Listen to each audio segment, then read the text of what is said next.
સુરતના વરાછા વિસ્તારમાં એક સોસાયટીના ત્રીજા માળે આવેલા ઘરમાં 2 વર્ષની બાળકીએ ઘરની અંદર જઈને દરવાજો બંધ કરી દીધો હતો. બાળકી સતત રડી રહી હતી ત્યારે સુરત ફાયર બ્રિગેડના જવાનો દ્વારા રેસ્ક્યુ ઓપરેશન હાથ ધરાયું હતું. મળતી માહિતી પ્રમાણે સુરતના વરાછા વિસ્તારમાં માતાવાડી ખાતે હેમકુંજ સોસાયટી આવેલી છે, જેમાં 55 નંબરના ઘરમાં ત્રીજા માળે ચૌહાણ પરિવાર રહે છે. પરિવારની 2 વર્ષની દીકરી ઘરની અંદર રમી રહી હતી, જ્યારે માતા બહાર હતી.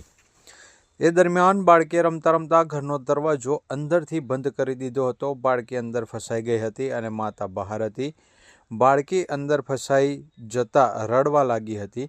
માતા દ્વારા બૂમાબૂમ કરવામાં આવતા આસપાસના લોકો દોડી આવ્યા હતા અને બાળકીના પિતાને પણ જાણ કરવામાં આવતા તે દોડી આવ્યા હતા. બાળકી દરવાજા પાસે હોવાથી દરવાજો તોડી શકાય તે પ્રકારની કોઈ સ્થિતિ ન હતી અને અન્ય પ્રયાસો કરવામાં આવ્યા છતાં દરવાજો ખુલી રહ્યો ન હતો, જેથી ફાયર બ્રિગેડને જાણ કરવામાં આવી હતી. સબ ફાયર ઓફિસર સુધીર ગઢવી અને તેમના ફાયર જવાનો ઘટના સ્થળે દોડી ગયા હતા, જ્યાં કોમ્બેટ ટૂલ્સથી 5 થી 7 મિનિટમાં દરવાજાનું લોક તોડી નાખવામાં આવ્યું હતું. દરવાજો તોડી અંદર જોતા ગભરાઈ જવાને કારણે બાળકી સતત રડતી હતી.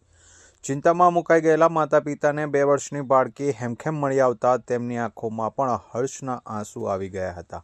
ફાયર વિભાગ દ્વારા ગણતરીની મિનિટોમાં જ બાળકીનું રેસ્ક્યુ કરી પરિવારને સહી સલામત સોંપતા સૌ કોઈએ રાહતનો શ્વાસ લીધો હતો.